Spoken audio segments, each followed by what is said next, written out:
ಕಾಂಗ್ರೆಸ್ಸಿಗೆ ಹೋಗೋಣ. ಕಾಂಗ್ರೆಸ್ನಲ್ಲಿ KN ರಾಜಣ್ಣ ಅವರು ತಯಾರಾಗಿ ನಿಂತಿದ್ದಾರೆ. ಮಾತಿಗೂ ಪ್ರತಿ ಹೇಳಿಕೆಯಲ್ಲೂ DK ಶಿವಕುಮಾರ್ ಒಂದು ಟಾಂಗ್ ಕೊಡ್ತಾರೆ. DK ಶಿವಕುಮಾರ್ ಮತ್ತು DK ಶಿವಕುಮಾರ್ ಬಣದ ಇತರ ನಾಯಕರುಗಳ ವಿರುದ್ಧ ಕೆಂಡ ಕಾರ್ತಿದ್ದಾರೆ KN ರಾಜಣ್ಣ ತಮ್ಮದೇ ಆದ ಕೂಲುವೇದಲ್ಲಿ. ಈ ಮಧ್ಯದಲ್ಲಿ ಸ್ವಲ್ಪ ಏನೋ ಹುಷಾರಿಲ್ಲ ಅಂತ ಕೇಳ್ಪಟ್ಟೆ ನಾನು ಮಲ್ಲಿಕಾರ್ಜುನ ಖರ್ಗೆ ಅವರಿಗೆ. ಬೆಂಗಳೂರಿನಲ್ಲೇ ಇದ್ದಾರೆ, ಸದಾಶಿವನಗರ ಮನೆಯಲ್ಲಿ ರೆಸ್ಟ್ ತಗೋತಾ ಇದ್ದಾರೆ. ಅವರನ್ನ ಭೇಟಿಯಾಗೋದಕ್ಕೆ DK ಸುರೇಶ್ ಬಂದಿದ್ರು. DK ಸುರೇಶ್ AICC ಅಧ್ಯಕ್ಷ ಮಲ್ಲಿಕಾರ್ಜುನ ಖರ್ಗೆ ಅವರನ್ನು ಭೇಟಿಯಾಗಿದ್ದಾರೆ.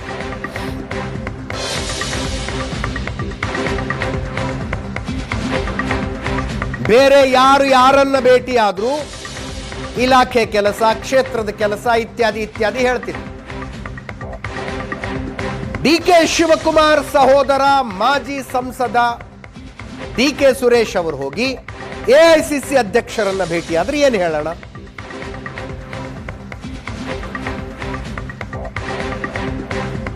ಹೊರಗಡೆ ಬಂದ ಮೇಲೆ ಅವ್ರು ಹೇಳಿದ್ರು, ನಾನೇನು ಕಂಪ್ಲೇಂಟ್ ಹೇಳೋದಕ್ಕೆ ಏನು ಬಂದಿರಲಿಲ್ಲ, ಸೌಹಾರ್ದಯುತವಾದ ಭೇಟಿ, ರಾಜಕೀಯನೇ ಮಾತಾಡಿಲ್ಲ, ಸಚಿವರು ಕೊಡ್ತಾ ಇರುವ ಹೇಳಿಕೆಗಳ ಬಗ್ಗೆ ಚರ್ಚೆವಾಗಿಲ್ಲ, ಯಾವುದೇ ರಾಜಕೀಯ ವಿದ್ಯಮಾನಗಳ ಬಗ್ಗೆ ಚರ್ಚೆನೇ ಮಾಡಿಲ್ಲ ಇತ್ಯಾದಿ ಅಂದ್ರು.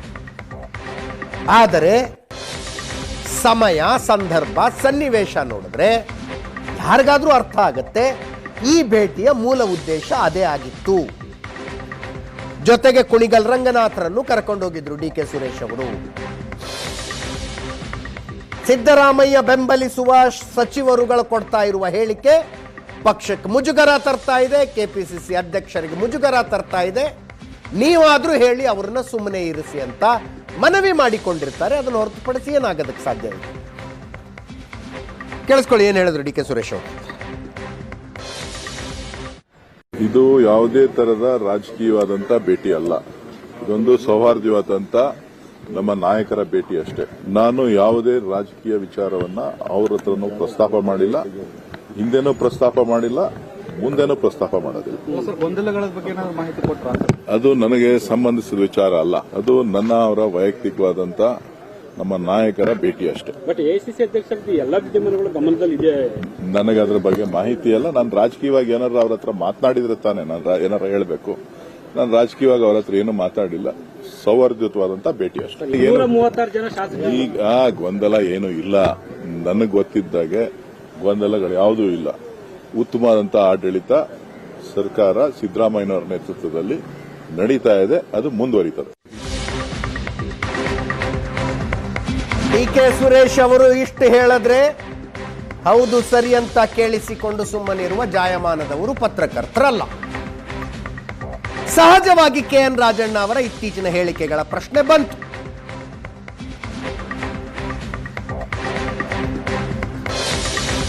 KN ರಾಜಣ್ಣ ಹಿಂಗೆಲ್ಲ ಹೇಳ್ತಿದಾರಲ್ಲ,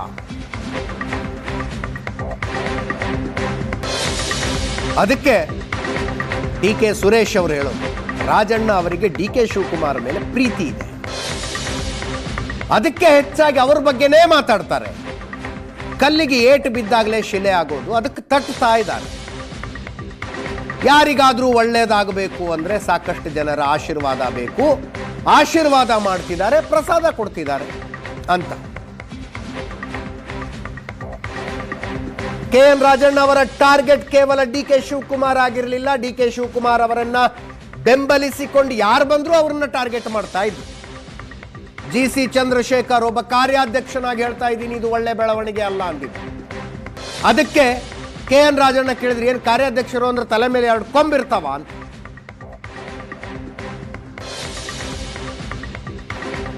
DK ಸುರೇಶ್ ಅವರು ಹೇಳ್ತಾ ಇದ್ದಾರೆ, ಹೀಗೆ ಬಹಿರಂಗವಾಗಿ ಮಾತಾಡೋದ್ರಿಂದ ಡ್ಯಾಮೇಜ್ ಆಗುತ್ತೋ ಇಲ್ವೋ ಅನ್ನೋದನ್ನ CM ಹತ್ರ ಕೇಳಿ, AICC ಅಧ್ಯಕ್ಷರನ್ನ ಕೇಳಿ, ರಾಜ್ಯ ಉಸ್ತುವಾರಿ ಅವರನ್ನ ಕೇಳಿ.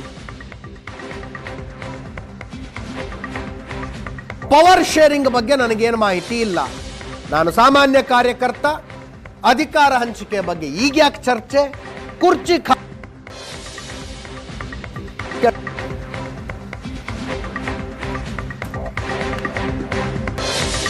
ಗೊತ್ತಿಲ್ಲ, ಒಟ್ಟಾರೆ ಶಿವಕುಮಾರ್ ಒಳ್ಳೇದಾಗ್ಲಿ ಅನ್ನೋ ಭಾವನೆ ಎಲ್ರಿಗೂ ಇದೆ, ಹಾಗಾಗಿ ಹೇಳ್ತಾರೆ. ಅವ್ರಿಗೆ ಪ್ರೀತಿ ಜಾಸ್ತಿ ಆದಾಗ ಹಿಂಗ್ ಮಾತಾಡ್ತಾ ಇರ್ತಾರೆ. ಶಿವಕುಮಾರ್ ಅವಾಗ ಹೇಳ್ತಾ ಇರ್ತಾರಲ್ಲ, ಬಂಡೆ ಕೆತ್ತಿದ್ರೆ ಆಕೃತಿ ಆಗುತ್ತೆ. ಸೊ ಅದನ್ನ ಅವಾಗ ಪೆಟ್ಟು ಬಿದ್ದಾಗೆಲ್ಲನೂ ಅದು ಒಂದು ಶಿಲೆ ಆಗಿ ಹೊರಹೊಮ್ಮಲಿಕ್ಕೆ ಸಾಧ್ಯ ಆಗ್ತದೆ. ಸೊ ಒಳ್ಳೇದನ್ನ ಬಯಸ್ತಾ ಇದ್ದಾರೆ, ಒಳ್ಳೇದಾಗುತ್ತೆ.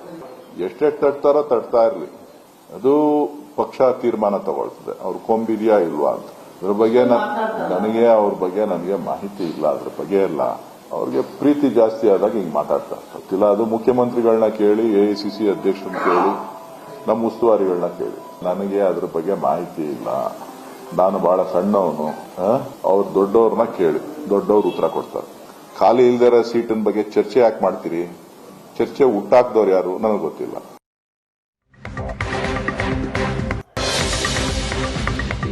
ಇನ್ನು GC ಚಂದ್ರಶೇಖರ್ ರಾಜ್ಯಸಭಾ ಸದಸ್ಯರು DK ಶಿವಕುಮಾರ್ರನ್ನ ಬೆಂಬಲಿಸಿ ಮಾತನಾಡ್ತಾ, ನಮ್ಮ ಹೈಕಮಾಂಡ್ ಸ್ಟ್ರಾಂಗ್ ಇದೆ, ಶ್ರೀಕೃಷ್ಣ ಶಿಶುಪಾಲನ ಕಥೆ ಗೊತ್ತಲ್ವ ಅಂದಿದ್ದು. ಶಿಶುಪಾಲ 100 ತಪ್ಪು ಮಾಡೋ ತನಕ ಶ್ರೀಕೃಷ್ಣ ತಾಳ್ಮೆಯಿಂದ ಇದ್ದಂತೆ. ಹೈಕಮಾಂಡು ಶ್ರೀಕೃಷ್ಣ, ಶಿಶುಪಾಲ ಯಾರು ಅಂತ ನಿಮಗೆ ಗೊತ್ತಲ್ಲ ಅಂದಿದ್ರು.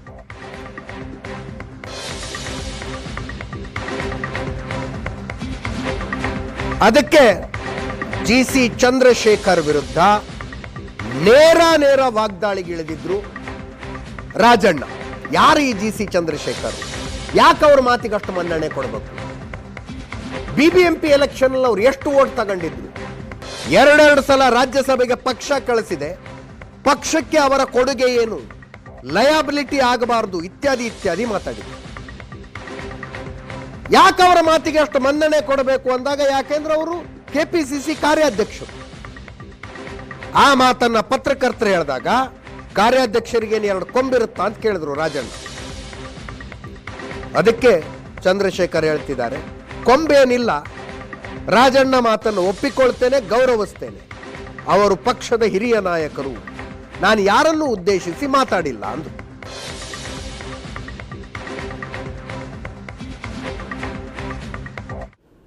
ನಾನು ಮಂತ್ರಿಗಳಾಗಲಿ ಅಥವಾ ಬೇರೆ ಯಾರೇ ಲೀಡರ್ಗಳಾಗಲಿ ಕಾಂಗ್ರೆಸ್ ಪಕ್ಷದಲ್ಲಿ ಇಲ್ಲಿ ಲೋಕಲ್ಲಿ ಅವರ ಡಿಸಿಷನ್ ಮೇಲೆ ಏನೋ ಅಂಥದ್ದು ನಡೆಯಲ್ಲ. ನಮ್ಮ ಹೈಕಮಾಂಡಲ್ಲಿ ನಮ್ಮ ಹೈಕಮಾಂಡು ಭಾಳ ಸ್ಟ್ರಾಂಗ್ ಇದೆ.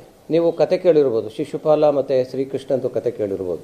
ಸೊ ಶ್ರೀಕೃಷ್ಣ ಇದ್ದಂಗೆ ನಮ್ಮ ಹೈಕಮಾಂಡ್. ಇನ್ನು ಶಿಶುಪಾಲ ಯಾರು ಅಂತ ನೀವೇ ಯೋಚನೆ ಮಾಡಬೇಕು.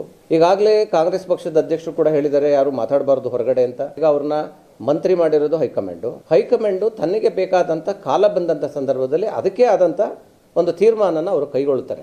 ಹಿಂದೆ ಕಾರ್ಪೊರೇಷನ್ ಸೀಟ್ ತಗೊಂಡು ಎಷ್ಟು ವೋಟ್ ತಗೊಂಡಿದ್ರಿ? ಅವ್ರ ಶಕ್ತಿ ಏನಿದೆ ರೀ? ಅವ್ರ ಶಕ್ತಿ ಮೀರಿ ಕಾಂಗ್ರೆಸ್ ಪಕ್ಷದಲ್ಲಿ ಅಧಿಕಾರ ಅನುಭವಿಸ್ತಾ ಇರೋರು ಅವರು. 2 ಸರಿ ರಾಜ್ಯಸಭಾ ಮೆಂಬರ್. ಆದ್ರೆ ಅವ್ರು ಏನು ಎತ್ತ ಅನ್ನೋದನ್ನ ಮೊದಲು ನಾವು ನನ್ನ ಆತ್ಮವಿಮರ್ಶೆ ಮಾಡ್ಕೊಂಡು ಮಾತಾಡ್ಬೇಕು. ತಪ್ಪು ಯಾರೇ ಮಾಡ್ಲಿಕ್ಕೆ ಕ್ರಮ ಆಗ್ಲಿ ಅಂತಾನೆ ನಾನು ಹೇಳೋದು. GC ಚಂದ್ರಶೇಖರ್ ಮಾತಿಗೆ ಯಾಕಪ್ಪ ಅಷ್ಟೊಂದು ನೀವು ಮಹತ್ವ ಕೊಡ್ತೀವಿ? ಕಾರ್ಯಾಧ್ಯಕ್ಷರನ್ನು ಡಬಲ್ ಕೊಂಬಿಟ್ಟಿದವ.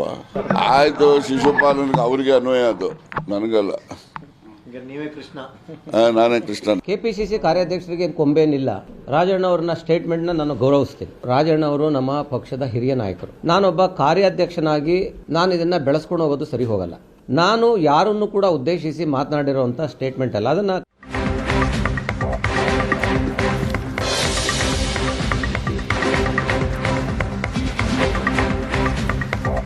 ಮುಖ್ಯಮಂತ್ರಿಗಳನ್ನ ಈ ಬಗ್ಗೆ ಪ್ರಶ್ನಿಸಲಾಗಿ DK ಶಿವಕುಮಾರ್, ರಾಜಣ್ಣ ಅವರವರ ಅಭಿಪ್ರಾಯ ಹೇಳಿದಾರಷ್ಟೇ. ಅಧಿಕಾರ ಹಂಚಿಕೆ ಸೂತ್ರದ ಬಗ್ಗೆ ಎಷ್ಟು ಸಲ ಹೇಳಬೇಕು ಅನ್ನೋ ಹೈಕಮಾಂಡ್ ತೀರ್ಮಾನ ಮಾಡುತ್ತೆ. ಹೈಕಮಾಂಡ್ ತೀರ್ಮಾನ ಎಲ್ಲರಿಗೂ ಅನ್ವಯ, ಅವರ ಆದೇಶವನ್ನು ನಾವು ಪಾಲಿಸ್ತೀವಿ ಅಂತ ಸಿದ್ದರಾಮಯ್ಯನವರು ಹೇಳಿದ್ರು.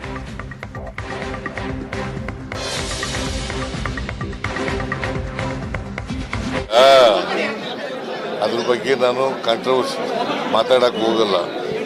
ಅವರ ಅಭಿಪ್ರಾಯಗಳನ್ನೇ ಹೇಳಿದ್ದಾರೆ. DK ಶಿವಕುಮಾರ್ ಅವರ ಅಭಿಪ್ರಾಯ ಹೇಳಿದ್ದಾರೆ, ರಾಜಣ್ಣ ಅವರ ಅಭಿಪ್ರಾಯ ಹೇಳಿದ್ದಾರೆ. ಹೈಕಮಾಂಡ್ನವರು ಅಂತಿಮವಾಗಿ ತೀರ್ಮಾನ ಮಾಡೋರು. ಅವ್ರು ಏನ್ ತೀರ್ಮಾನ ಮಾಡ್ತಾರೆ ಅದು ಅಪ್ಲಿಕಬಲ್ ಟು ಆಲ್. ಈಗ ಅದ್ರ ಬಗ್ಗೆ ನಾನು ಕಾಂಟ್ರವರ್ಸಿ ಮಾತಾಡಕ್ ಹೋಗಲ್ಲ. ಅವರ ಅಭಿಪ್ರಾಯಗಳನ್ನೇ ಹೇಳಿದ್ದಾರೆ. DK DK ಶಿವಕುಮಾರ್ ಅವರ ಅಭಿಪ್ರಾಯ ಹೇಳಿದ್ದಾರೆ, ರಾಜಣ್ಣ ಅವರ ಅಭಿಪ್ರಾಯ ಹೇಳಿದ್ದಾರೆ. ಹೈಕಮಾಂಡ್ನವರು ಅಂತಿಮವಾಗಿ ತೀರ್ಮಾನ ಮಾಡೋರು. ಅವ್ರು ಏನು ತೀರ್ಮಾನ ಮಾಡ್ತಾರೆ ಅದು ಅಪ್ಲಿಕಬಲ್ ಟು ಆಲ್. ಪಾರ್ಟಿ ರೌಂಡ್ಸ್ನಲ್ಲಿ ಇನ್ನೊಂದು ಸಣ್ಣ ಬ್ರೇಕ್ ನಂತರ ಮತ್ತಷ್ಟು ಸುದ್ದಿ.